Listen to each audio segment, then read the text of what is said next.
प्रभु जी, हरि शरणम नारायण हरि। मैं पंडित रमेश बिजवान उत्तराखंड देहरादून से हूँ और विगत 35 वर्षों से मैं ज्योतिष के क्षेत्र में काम कर रहा हूँ। और ज्योतिष के ये 35 साल के अनुभव हैं, तो मेरे जातकों का एक विशेष आग्रह था कि आप अपने कुछ वीडियोज हमारे लिए डालें ताकि हम लोग भी ज्योतिष के बारे में कुछ जिज्ञासा है अपनी शांत कर सकें। तो प्रभु जी, मैंने ये प्रयास किया है कि मैं अपना जो ज्ञान है उसको आप लोगों को शेयर करूं। 35 साल के इस अध्ययन काल में मैंने हजारों कुंडलियों पे काम करके ये देखा कि ज्योतिष एक पूर्ण रूप से वैज्ञानिक विषय है। अगर आप अपने भविष्य के प्रति सचेत हैं तो आप अपने भविष्य को बदल सकते हैं। ज्योतिष एक पूर्वानुमान है कि आप अपने भविष्य के बारे में एक पहले से कोई अनुभव प्राप्त करें, अनुमान लगा लें कि मेरा भविष्य में क्या होने वाला है। तो अपने जीवन में आप क्या रहते हैं, अलर्ट रहते हैं, सावधानी रखते हैं और उसी प्रकार के क्रियाकलाप करने शुरू कर देते हैं। तो ये मैंने देखा, मैंने बहुत सारी कुंडलियों में पाया और मुझे आश्चर्य हुआ कि हमारे ऋषि मुनियों ने जो कार्य किया तो उसके अंदर कितनी बड़ी वैज्ञानिकता छुपी हुई थी। और ज्योतिष, और आज मैं सिर्फ आपको इंट्रोडक्शन ही दे रहा हूँ और ज्योतिष के बारे में सूक्ष्म से बताऊंगा और फिर मैं अलग अलग ज्योतिष के बारे में कुछ ऐसा प्रयास करूंगा कि जो ज्योतिष को जानने की जिज्ञासा रखते हैं वो स्वयं अपनी कुंडली को देख सकें, अपने बारे में जान सकें, अपनी जिज्ञासा को शांत करें और उनको लगे कि यार ज्योतिष के अंदर कितना प्रामाणिकता है। तो प्रभु जी, इसमें क्या है कि आप अगर देखिए, पहली चीज तो ये है कि जो लोग अपने भविष्य के प्रति सावधान रहते हैं वो उन्नति अवश्य करते हैं। जो लोग ये मान के चलते हैं यार कुछ नहीं हो सकता, जो जिनके अंदर विश्वास नहीं है, श्रद्धा नहीं है, तो वो कुछ भी नहीं कर सकते। क्योंकि अगर आप अपने भविष्य के बारे में आप जिज्ञासा रखते हैं, पूर्वानुमान लगा लेते हैं कि मेरे साथ कौन सी घटना कब होने वाली है, तो आप क्या करते हैं कि पहले से ही सावधानी रखते हैं और उसी प्रकार से अपने कार्यक्रमों को कार्य योजना देते हैं। तो माना कि आपको पता चला कि बाहर आंधी तूफान और बारिश होने वाली है, तो आप छतरी लेके चलते हैं, अपना बचाव करके चलते हैं। ऐसे ज्योतिष भी एक छतरी है जिसमें कि आपको हम भविष्य की जानकारियां देते हैं और ग्रह नक्षत्रों की जानकारी, आपकी कौन सी दशा कब आएगी, कैसे आपके जीवन में फलित होगी, उसकी जानकारी आपको देते हैं और आप उसी के हिसाब से अपने कार्यों की योजना बनाते हैं। आप अच्छे समय में जब काम करते हैं तो उसके फल अच्छे मिलते हैं, बुरे समय में आप कोई रिस्क काम करते हैं तो उसका नतीजा नहीं आता है। तो ज्योतिष में सबसे बड़ी चीज है भाग्य। भाग्यवादी तो नहीं होना चाहिए, मैं ये नहीं कह रहा हूँ कि आप भाग्यवादी बनिए। ज्योतिष तो आपको पुरुषार्थ करने की प्रेरणा देता है कि आप कर्म करें, कर्मों के द्वारा, अपने पौरुष के द्वारा अपने भविष्य का निर्माण करें। तो ज्योतिष में मैं आपको ये पहली बात ये बताता हूँ कि ज्योतिष का जो सिद्धांत है वो कहाँ से चला। ज्योतिष के सिद्धांतों के बारे में बहुत बृहद चर्चा करना तो संभव नहीं है। भविष्य में कभी मैं हर विषय पे थोड़ा थोड़ा आपको जानकारियां देता रहूँगा। लेकिन सबसे पहली चीज जो ज्योतिष के बारे में क्या है कि आप देखते हैं इस प्रकृति के अंदर जो मनुष्य का जो शरीर है वो 5 तत्वों से मिलकर बना है। इनको पंच महाभूत कहा गया। 5 सूक्ष्म तत्व है, क्षिति जल पावक गगन समीरा, पंच तत्व से बना शरीरा।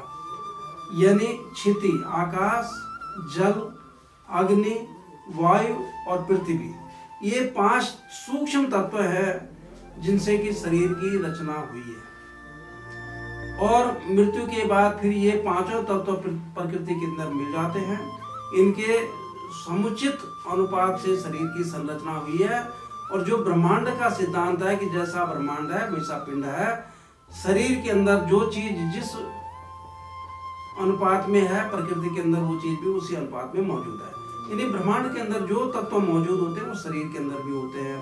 तो ये निश्चित रूप से है कि हमारे जो ग्रह हैं, नक्षत्र हैं, हमारी राशियां, इनका हमारे शरीर में पूर्ण रूप से प्रभाव पड़ता है। ये टोटल ये सब्जेक्ट जो भी है, ये समस्त संपूर्ण विषय ये गणितीय सिद्धांतों पे, खगोल शास्त्र पे, खगोल विज्ञान पे आधारित है। ग्रह और नक्षत्रों की गति और गणना के आधार पे उनके विभिन्न प्रकार की उनकी कितनी तीव्रता है, कितनी न्यूनता, उसके आधार पे शरीर की संरचना होती है। यह ज्योतिष का प्रमाणिक विषय है, इसमें पूर्ण रूप से वैज्ञानिकता है। दूसरी चीज यह है कि ज्योतिष में अंदर ज्योतिष के जो मूलभूत तत्व हैं वो सूक्ष्म तत्व तो 5 तत्व हैं: पृथ्वी, वायु, जल, आकाश और अग्नि। लेकिन स्थूल तत्व क्या है मनुष्य के शरीर के, जो आयुर्वेद के सिद्धांत भी जिसको बताते हैं, वो हैं वात, पित्त और कफ। वात, पित्त और कफ 3 चीजों से मिलकर के शरीर बना हुआ है। शरीर की उत्पत्ति वात, पित्त और कफ 3 चीजों से हुई है। और ये 3 तत्व अगर बैलेंस हो जाएं तो मनुष्य अमरत्व को प्राप्त हो जाएगा, मृत्यु होगी ही नहीं। लेकिन सबसे बड़ी चीज ये है कि ये तत्व एक जैसे क्यों नहीं होते, एक अनुपात में क्यों नहीं होते हैं? क्योंकि मनुष्य जिस समय जन्म लेता है उस समय उस अक्षांश और रेखांश पे जिस ग्रह के द्वारा निर्गत जो विकिरण होते हैं, उनके किरणें होती है, प्रभाव होती है, ऊर्जा होती है, उसका हमारे शरीर में अधिकता हो जाती है और वैसे हम शरीर का मुख्य बिहेव हो जाता है। जिस चीज की न्यूनता होती है वो हमारे शरीर में हमेशा डिफिशियंसी बनी रहती है। तो वात, पित्त और कफ, इनकी डिफिशियंसी की वजह से ये हजारों प्रकार की बीमारियां जनरेट होती हैं। कुछ वात प्रधान जातक होते हैं, कुछ पित्तज होते हैं, कुछ कफज होते हैं। तो वात प्रधान जातकों में वायु तत्व की प्रधानता होती है, कफ वालों में फैट की प्रधानता होती है और पित्त प्रधान में अग्नि तत्व की प्रधानता होती है। ये 3 स्थूल तत्व हैं जो आयुर्वेद के सिद्धांत और ज्योतिष के सिद्धांत के हिसाब से है। अब प्रभु जी, ज्योतिष के बारे में तो मैं आपको क्या बताऊं, समुद्र है, सामुद्रिक विद्या है ये। इसको समझना और ज्योतिष के बारे में पूरी चर्चा करना, उसके लिए ये जीवन बहुत छोटा है। और मैं आपको देखता हूं कि ज्योतिष क्या है, कि ज्योतिष वेद हमारे ब्रह्मा जी ने सृष्टि के साथ रचना के साथ साथ वेदों की भी रचना की, ऐसा माना गया है। और वेद हमारे जीवन का क्या है, हमारे जीवन के जो सिद्धांत हैं, हमारे जीवन को कैसा जीना चाहिए, हमारे जीवन की परिपाटी है। और हमारी सामाजिक, आध्यात्मिक, वैज्ञानिक, शिक्षा, दीक्षा जो भी चीजें हैं वो वेदों के ही अंगों से निकली हुई है। और वेद के अंदर प्रभु जी, वेद के जो है 6 अंग हैं और वो 6 अंग हैं: शिक्षा, कल्प, व्याकरण और निरुक्त तथा छंद और ज्योतिष। तो इसमें वेदों का जो 6वां अंग है वो ज्योतिष है, जिसको षड वेदांग के नाम से जाना जाता है। और ज्योतिष के द्वारा, ज्योति का मतलब है आंखें, दृष्टि है, ज्योतिष क्या है, नेत्र है। और नेत्रों के द्वारा ही आप इस सारी संसार और इस प्रकृति का अवलोकन करते हैं। नेत्र के बिना ये शरीर बेकार है। जिस प्रकार से नेत्रों के द्वारा आप इस प्रकृति के अंदर हर चीज का ज्ञान प्राप्त करते हैं, ऐसे ज्योतिष वो विद्या है, ज्योतिष वो वेद का नेत्र है जो आपके क्रियाकलाप, आप क्या कर रहे हैं, क्या नहीं कर रहे, उत्तरकाल, वर्तमान, भविष्य और भूतकाल का निरूपण करता है। ये है। और ज्योतिष को इसीलिए कहा गया है कि ये वेद पुरुष का नेत्र है। ज्योतिष शास्त्र ये भी बताता है कि आपके संचित कर्मों का फल आपको इस जीवन में मिलेगा। और आपने पीछे के जन्मों में पीछे जो आपका पुनर्जन्म की से लेकर के और आगे आने वाला जीवन आपका कैसा होगा, इतना बड़ा कोई शास्त्र दुनिया में नहीं है जो ये बताता हो कि आप जन्म से पहले क्या थे, आपने कौन से कर्म किए, किस कर्म के आधार पे आपने यहाँ पे जन्म लिया और कैसे आपने कर्म कर रहे हो, किस परिवार में आपका जन्म हुआ। जीव का साथ है। तो आपके जैसे अपने कर्मों के आधार पे ही आपका जन्म भी होता है। आपने अगर संचित कर्म आपके अच्छे हैं तो आप किसी राजा के घर में पैदा हो जाएंगे। अगर आपके कर्म अच्छे नहीं है तो आप किसी निकृष्ट व्यक्ति के, जिसमें दरिद्रता और दीन, इनके घर में जन्म लेंगे। इसलिए हमेशा अपने कर्मों को सुधारिए। ज्योतिष ये प्रेरणा भी देती है कि आप अपने कर्मों को बेहतर कीजिए, अपने कर्मों को सुधारिए और कर्म जितने अच्छे करेंगे उतना अच्छा आपका अगला जीवन होगा। यानी भविष्य का निर्धारण है कि आगे आपका जन्म कैसा होगा, किस परिवार में होगा, किस प्रकार का आप काम करेंगे, किस प्रकार आप सुखों का उपयोग करेंगे, ये ज्योतिष पहले ही निर्धारित कर देता है। ठीक है प्रभु जी। तो जन्म से लेकर के मृत्यु तक के जो संस्कार हैं और जीवन से पहले और जीवन के बाद के जो कृत्य हैं, पूर्वार्ध और प्रारब्ध, आपके संचित कर्मों का फल आपको इस जीवन में मिलता है। और इस जीवन में हम ज्योतिष ये बताता है कि भाई आपके संचित कर्मों का फल आपको प्राप्त हो रखा है और अब आप अपने पुरुषार्थ से अपने कर्मों को सुधारिए और जो संचित कर्मों में आपको जो कष्ट और दुख और दारुणता यहाँ प्राप्त हुई है उनको आप अपने कर्मों के द्वारा दूर कर सके। उसमें बहुत सारे उपाय बताए गए हैं, उसमें दान है, जप है और तंत्र है, मंत्र यंत्र, बहुत सारी विधाएं, रत्न का धारण करना, मणियों का धारण करना, इनसे भी अपने आप संचित कर्मों द्वारा जो आपको फल यहाँ पर मिले हैं उनको सुधार करके भावी जीवन को बहुत अच्छा बना सकते हैं। कर्मण्यम बाधिकारस्ते मां फलेषु कदाचन, कर्म प्रधान विश्व रचिरा का जो जस करे सफल। कर्म के लिए तो आपको जन्म हुआ ही है, कर्म तो आप करेंगे ही, लेकिन उसका कर्म का फल आपको कैसा मिलेगा वो आपको ज्योतिष बताता है। आपके अगर कर्मों का फल ही आपका भाग्य है। प्रभु जी, एक व्यक्ति जो है वो सड़क में डामर डालता है, मजदूरी करता है, वो जीवन पर्यंत विपन्नता और दरिद्रता की स्थिति में रहता है। एक व्यक्ति कुछ भी नहीं करता है और वो जीवन का आनंद ले रहा है। और अगर कर्म ही सब कुछ होता और भाग्य कुछ नहीं होता तो सबसे अधिक मेहनत करने वाला व्यक्ति सबसे ऊंची कुर्सी पे होता। लेकिन ये वैज्ञानिकता इन शास्त्रों की जो आप देखते हैं कि कर्म करने वाला व्यक्ति हमेशा जो है मेहनत ही करता रहता है, खेती बाड़ी कर रहा है, सड़कों पे काम कर रहा है, मेहनत और मजदूरी कर रहा है और वो सुविधा संपन्न जीवन यापन नहीं कर पाता क्योंकि उसके संचित कर्म का फल उसको नहीं मिल रहा है। इसलिए वो जीवन का आनंद नहीं ले पा रहा है। तो इसलिए प्रभु जी, मैं ये कह रहा हूं कि भविष्य के प्रति आपको अलर्ट रहना चाहिए।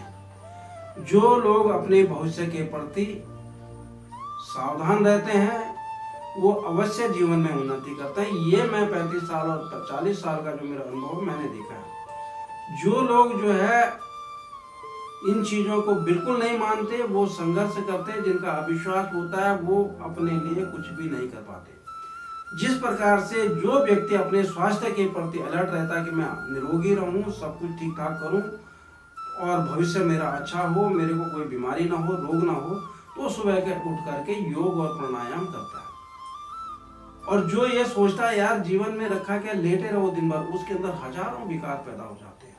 इसी प्रकार ज्योतिष में है, अगर आप अपने भविष्य के प्रति समय समय पर जानकारी जुटाते रहते हैं, आपको ये पता चलता है यार कि कौन सी चीज कब खराब हो सकती है प्रभु जी, तो आप अब अलर्ट रहते हैं। तो उस समय का आप इंतजार करते हैं और उस समय के उपाय आप पहले ही कर देते हैं, आप रिपेयरिंग कर देते हैं अपनी चीजों को, तो आपका ये ठीक हो जाता है। तो ये प्रभु जी, अच्छा अब है क्या कि ज्योतिष शास्त्र में उपायों के द्वारा आप अपने भावी सुख दुख आदि जान करके अपने पौरुष से उसे अपने अनुकूल बना सकते हैं।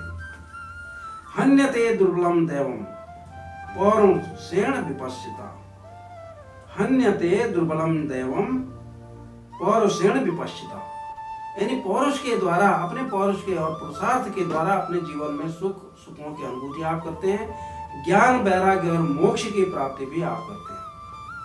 आपके संचित कर्मों के द्वारा ही आप किस प्रकार के इस दुनिया में कृत्य करेंगे, ये भी ज्योतिष का निरूपण इसका भी करता है। ये बचपन में बच्चा पैदा होते ही उसके अंदर उसके ग्रह नक्षत्र बताते हैं कि ये व्यक्ति किस प्रकार के स्वभाव का होगा, क्या करेगा क्या नहीं करेगा, आगे चल के इसकी स्थिति क्या होगी। ये तो है। अब प्रभु जी, इस विषय में मैं बहुत ज्यादा नहीं जाऊंगा, क्योंकि ज्योतिष की वैज्ञानिकता को सिद्ध करने की जरूरत नहीं है। आप जरूर, अगर आपको अविश्वास है तो आप ज्योतिष की जरूर किताबों का अध्ययन कीजिए और आप निश्चित रूप से आश्चर्यचकित होंगे कि ये शास्त्रों का अध्ययन हमारे ऋषि मुनियों ने कितनी बड़ी वैज्ञानिकता के साथ में किया, कितनी दूरदृष्टि से किया है। आप अपने अंदर की, अगर अपने कुंडली को अध्ययन करना शुरू कीजिए तो बहुत सारी ऐसी अंतरिंग बातें आपको पता चलेंगी जो आपके परिवार में कोई दूसरा सदस्य आपके मन के अंदर की बात नहीं जानता। तो वो ज्योतिष आपको बता देगा कि आप अपने अंदर कैसा सोचते हैं। बहुत सारी ऐसी कमियां मनुष्य के अंदर होती हैं और बहुत सारे ऐसे ऐसे क्रियाकलाप मनुष्य अपने जीवन में करता है जिसके बारे में वो स्वयं ही जानता है और दूसरे व्यक्ति उसके बारे में नहीं जानते।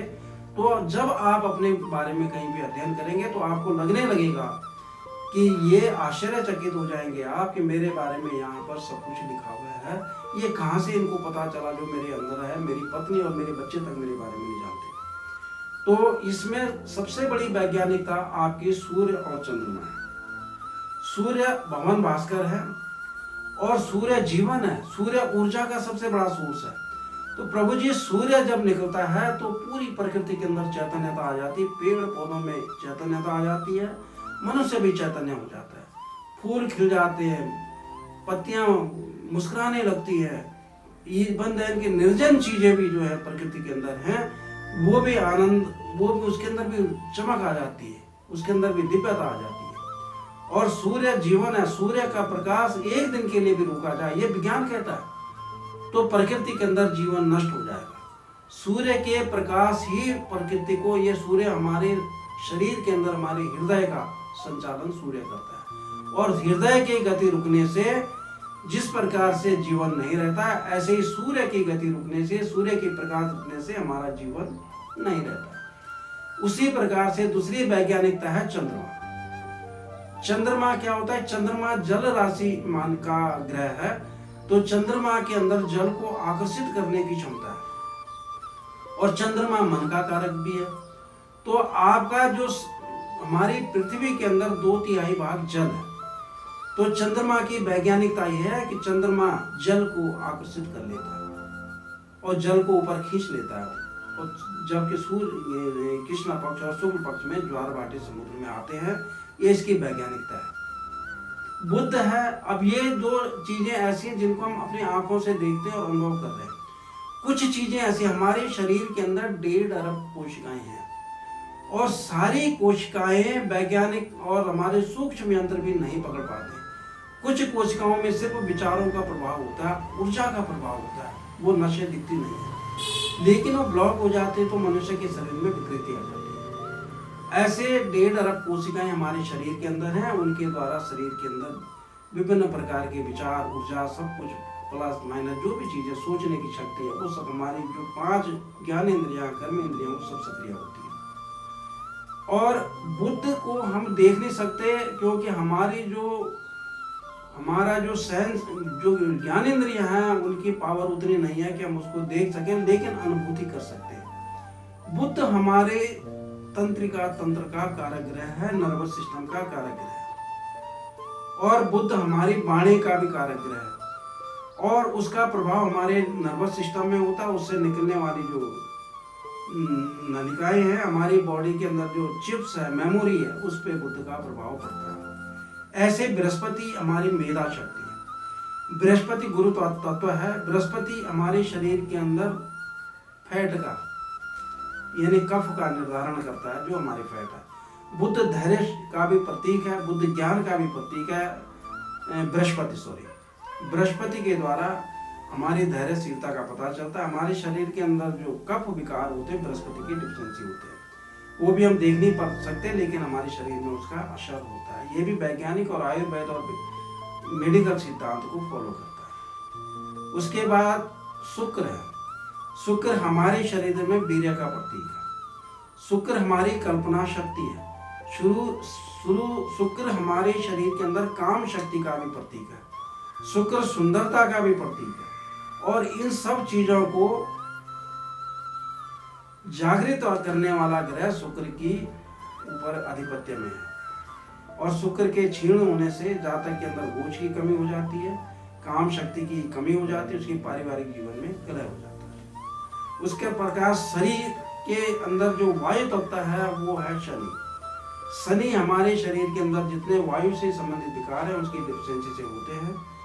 और शनि हमारे शरीर में 5 प्रकार की प्राण वायु है, 80 प्रकार के वायु विकार है, वो सारे शनि के कुपित होने से होते हैं। ऐसे राहु केतु का भी हमारे शरीर में प्रभाव करता है। इन सब चीजों पे मैं प्रत्येक विषय पे, प्रत्येक ग्रह पे बहुत बृहद में आपको चर्चा करूंगा। ये मैं आगे के सब्जेक्टों में दूंगा। पहले मैं आपको ये बताऊंगा कि आपके जो है आप अपनी कुंडली को कैसे देखेंगे, एक शॉर्ट में बताऊंगा कि आप सूक्ष्म रूप से अपनी कुंडली खोलिए, उसको देखिए और उस पर चर्चा कीजिए। मैं आपको इसमें जो हमारे त्रिस्कंद ज्योतिष हैं, ज्योतिष के 3 भाग है, त्रिस्कंद ज्योतिष कहा गया है। जो ज्योतिष के जो 3 नेत्र हैं वो क्या है, एक तो सिद्धांत है, सिद्धांत के अंदर गणित शास्त्र का है, 3 शाखाएं हैं इसकी ज्योतिष की। सिद्धांत के अंदर काल गणना जो है गणित द्वारा की गई है। इसमें 12 मेहर का पंच सिद्धांत का सिद्धांत काम करता है ना, जिसमें पितामह हो गए, वशिष्ठ हो गए, रौनक हो गए, पौलिष्य हो गए और सूर्य और बृहस्पति। ये जो है ये इनके पंच सिद्धांत है। पंच सिद्धांतिका में इसको बराहमिहिर ने बताया इसको। उसके बाद हमारा दूसरा विषय है संहिता। संहिता गणित और फलित दोनों का, जातक का मिला जुला है। इनमें दोनों विषयों का, गणित का और फलित दोनों विषयों का निरूपण किया गया है। इसमें बहुत सारे ऋषि मुनियों ने संहिताओं पे काम किया है। इसमें नारद संहिता हो गई, बृहद संहिता हो गई, पाराशर संहिता हो गई, भृगु संहिता हो गई और बृहस्पति संहिता हो गए। ऐसे बहुत सारे विद्वान हैं जो प्राचीन और अर्वाचीन, उन्होंने संहिता में बहुत बड़े बड़े ग्रंथ लिखे हैं। इन पे भी अध्ययन की जरूरत है। अध्ययन करेंगे तो आपको जरूर लगेगा ज्योतिष की प्रामाणिकता कितनी है। उसके बाद प्रभु जी मैं जो जिस विषय पे आपको लाऊंगा वो है, विशेष करके जो विषय है वो होरा शास्त्र है। क्योंकि आपको जो काम आएगा वो होरा, यानी जो होरा स्कंद जो ज्योतिष का है, तीसरा स्कंद, वो है जातक। और आपके यहाँ आप जातक हैं, आपके जीवन के अंदर जो भी होने वाला है, जो हो रहा है, जो होगा, उसके प्रति आपकी विशेष जिज्ञासा है कि अपने आप जीवन को कैसे सही कर सकते हैं, कैसे सुंदर बना सकते हैं, कैसे अपने जीवन में लाभ अर्जित कर सकते हैं, सुखों का अर्जन कर सकते हैं, आपकी चीजें कौन सी ठीक नहीं है, वैसे किसको आप सुधार सकते हैं। इन सब चीजों का निरूपण आप पूरा सिद्धांत से करेंगे। इसमें वर्तमान, भूत और भविष्य का कथन है, फल कथन है। तो मैं आपको होरा शास्त्र पे, विशेष करके फलित शास्त्र पे आपको विशेष विचार करूंगा। गणित पे मैं नहीं आऊंगा। भविष्य में कभी समय मिलेगा तो मैं गणित पे भी चर्चा करूंगा, क्योंकि गणित के आपके पास बहुत सारे साधन हैं। आज जो है सूचना तंत्र के द्वारा, इंफॉर्मेशन टेक्नोलॉजी से ने इनको बहुत आसान कर दिया। आपके कंप्यूटर के द्वारा गणित की गणना आराम से हो जाती है। आप कुंडली क्रिएट कीजिए, उसके बाद आप कुंडली रखिए और पढ़ते जाइए। और मैं आपको हर विषय में कि सूर्य आपका कहाँ किस राशि वालों को क्या फल देगा, चंद्रमा कहाँ पे क्या काम करेगा, आपका कौन सी राशि किस भाव में अच्छा फल देती है, कौन सा खराब देती है, वो भावों के बारे में, ये सब चीजें मैं विभिन्न प्रकार से विषयों पे आपको बताता रहूँगा। प्रभु जी मैं ये प्रयास कर रहा हूँ कि मैं आपकी सेवा करूँ, और मैं इस प्रकार का प्रयास करूँगा कि विद्वत जनों को भी मेरे को जो है आशीर्वाद मुझे मिले, और भगवान प्रभु की कृपा मेरे पे बनी रहे कि मैं आपकी सेवा को विभिन्न विषयों को लेके आता रहूँगा। बीच बीच में मैं सीरीज आपको ये दूंगा कि ज्योतिष को ट्यूटोरियल से लेके, जहां आप सीखने की भी क्षमता रखते हैं, थोड़ा बहुत अपनी कुंडली का अध्ययन करके आप ज्योतिष शास्त्र के बारे में ये जानकारी पता कर सकते हैं कि इसके अंदर कितना शास्त्र, मतलब सिद्ध शास्त्र है, कितना वैज्ञानिक सम्मत शास्त्र है, और कौन सा ग्रह आपका सही नहीं है। आपके विचार आप अपने बारे में जब पढ़ेंगे तो आपको लगेगा कि मेरा सूर्य जैसे किस स्थान में मेरे को क्या फल दे रहा है, और आपको लगेगा ये फल मेरे पे घटित हो रहा है। तो आप उसी प्रकार से अपनी सावधानी लेके चलेंगे और अपने जीवन का आनंद लेंगे। और इसी प्रकार ये मैं आपको बताऊंगा, बीच बीच में मैं आपको उपाय, क्योंकि जब आपको ये पता चल जाए कि घटना घटने वाली है और मैं उससे बचूंगा कैसे, तो सबसे बड़ी चीज है कि घटना की जानकारी होना ही पर्याप्त नहीं है। सबसे बड़ी चीज ये है कि आप उस घटना से बच कैसे सकते हैं, उसके उपाय।